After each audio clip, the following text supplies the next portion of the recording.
Okay అండి. Yes, నేను మళ్ళీ మీ దగ్గరకు వస్తానండి. ఎస్, నెక్స్ట్ శ్రీనివాస్ చౌదరి గారు, మీరేమంటారు? అటు పవన్ కళ్యాణ్ కమెంట్స్ 4 దశాబ్దాలుగా టీడీపీని నిలబెట్టాము అంటూ కూడా ఒక కమెంట్ అయితే చేయడం జరిగింది.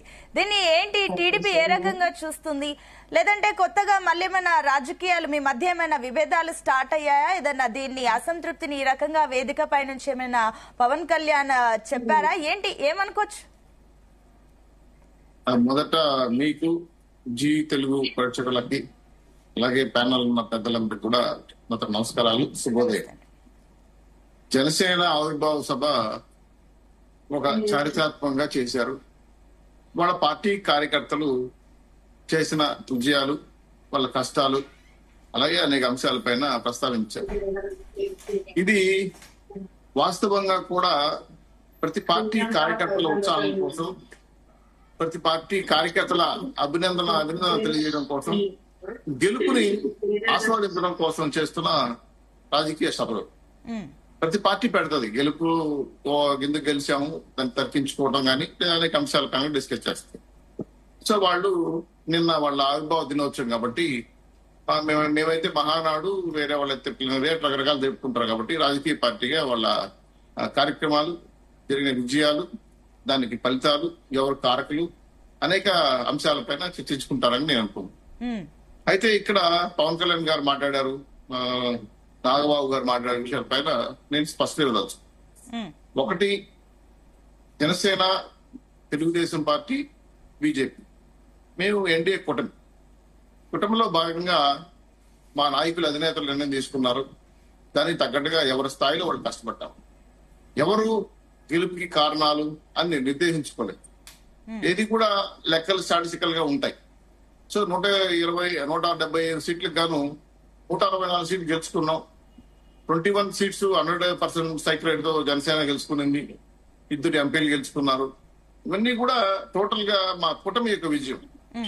ఎవరో కలబెట్టారని, ఎవరో మాట్లాడారని అనేక అంశాలపైన మా కూటమిలో ఉన్న పార్టీలు విభేదాలు తేవడానికి కొంత బ్లూ మీడియా ట్రై చేయొచ్చు, రకరకాల మాటలు మాట్లాడచ్చు. గతంలో జనసేన అధినేత ఒక మాట చెప్పాడు కార్యకర్తలు, మీరు బ్లూ మీడియా మెయిన్ సెట్ లో మీరు పడద్దండి, మన పార్టీ 15 ఏళ్ళు 20 ఏళ్ళు అధికారంలో ఉండబోతుంది. సో విభేదాలు సృష్టించే వాళ్ళు చెప్పుకుంటారు రకరకాలుగా. సో నాగబాబు గాని పవన్ కళ్యాణ్ గాని మాట్లాడుతుంటే వాళ్ళ కార్యకర్తలు ఉత్సాహపరచాలని చెప్పుకోవచ్చు, తప్పు లేదు. మేము కూడా పలానాయన సీఎం గా ఉండాలి, పలానాయన డిప్యూటీ సీఎం కూడా నినాదాలు ఇస్తూ ఉంటాం. ఉదాహరణకి పవన్ కళ్యాణ్ గారు ఏదో మీటింగ్ లో విశాఖపట్నం వెళ్ళినప్పుడు సీఎం అరిస్తే అరిశాడు. ఉండండి, మీరు కష్టపడి పనిచేయండి, మీ బాధ్యత చూడండి, నేను గెలిస్తే ఎవరు సీఎం అని మనం చేసుకుందాం, పార్టీ కార్యక్రమాలు వేరు, మీరు పార్టీని పనిచేయండి అని చెప్పాడు. సో నాయకులు చాలా హుందాగా బిహేవ్ చేస్తారు. మేము ఆయనకి ఎక్కడ తగ్గాలో తెలుసు, ఎక్కడ నెగ్గాలో తెలుసు. మేము కొంత ఇబ్బంది అయినప్పుడు, మా రాజమండ్రి మిలాఖత్తులో బాబు గారు అయినప్పుడు వెంటనే బయటకు వచ్చి నేను పూర్తిగా సపోర్ట్ చేస్తున్నాను, పార్టీ యొక్క విధానాలపైన మేము కలిసి పనిచేస్తామని చెప్పి ఒక మాట అయితే మాట్లాడాడు.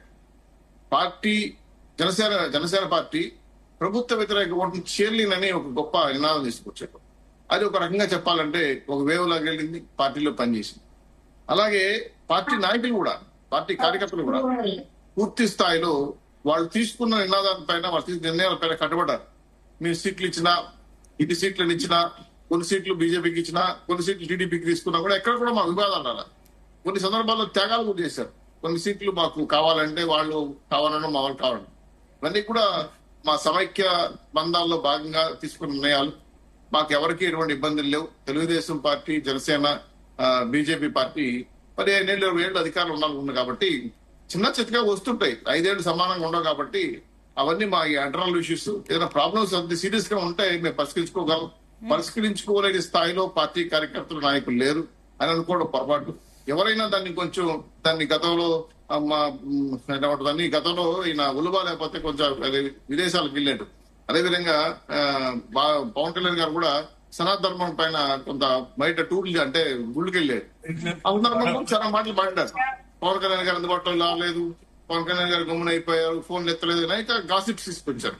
ఇవన్నీ వాస్తవం కాదని చెప్పి మన సభలో ఎన్టీఆర్ సభలో కూర్చొని వాళ్ళు మాట్లాడుకున్న తర్వాత అన్ని పటాపంచలేవి. కాబట్టి ప్రతి ఆన్సర్ కి ప్రతి మాటకి సమాధానం చెప్పాల్సిన అవసరం లేదు. కాబట్టి అంటే ఓకే అండి, ఇప్పుడు శ్రీనివాస్ చౌదరి గారు ఇప్పుడు ఏదైతే ఈ మా పవన్ కళ్యాణ్ కమెంట్స్ ని మీరు అంటే ఓకే అది వారి జన సైనికులకు సంబంధించి ఉత్సాహపరిచేందుకు ఈ రకంగా మాట్లాడారని మీరు చెప్తున్నారు. ఇది ఓకే, ఇది మీరు పాజిటివ్ గా తీసుకుంటున్నప్పటికీ కొంతమంది టీడీపీ శ్రేణులు మాత్రం దీన్ని జీర్ణించుకోలేకపోతున్నారు. ఎందుకు ఈ రకంగా మాట్లాడారు అన్న సందేహం వస్తుంది. అంటే ఇప్పుడు ఎన్డీఏ కూటమి కలిసి 164 స్థానాలు గెలుచుకుంటే అందులో టీడీపీ ఏకంగా 135, జనసేన 21కి 21 సంపాదించింది, బీజేపీ 8. ఈ రకంగా చూసినా అంటే జనసేన గెలిచిందనడానికి అటు టీడీపీ మద్దతు కూడా ఉందనుకోవాలా, లేదంటే కేవలం జనసేన వల్లే టీడీపీ ఈ రోజు అధికారంలోకి వచ్చింది అని అనుకోవచ్చా? 4 దశాబ్దాలుగా ఉన్న టీడీపీని ఈ రోజు వాళ్ళు నిలబెట్టారన్నట్టుగా మాట్లాడారు పవన్ కళ్యాణ్. దీన్ని ఏ రకంగా చూస్తారు? అంటే కేవలం కార్యకర్తలే నాయకులు మాట్లాడిన మాటలు కాదు, ఏకంగా డిప్యూటీ సీఎం పవన్ కళ్యాణ్, జనసేన అధినేత పవన్ కళ్యాణ్ మాట్లాడారు. దీన్ని ఏ రకంగా చూస్తున్నారు? ఇప్పుడు తెలుగుదేశం పార్టీ 42 సంవత్సరాలుగా ఉంది, ఎన్నో డక్కా మెక్కాలు తినింది, వేల మంది నాయకులు వచ్చిపోయారు.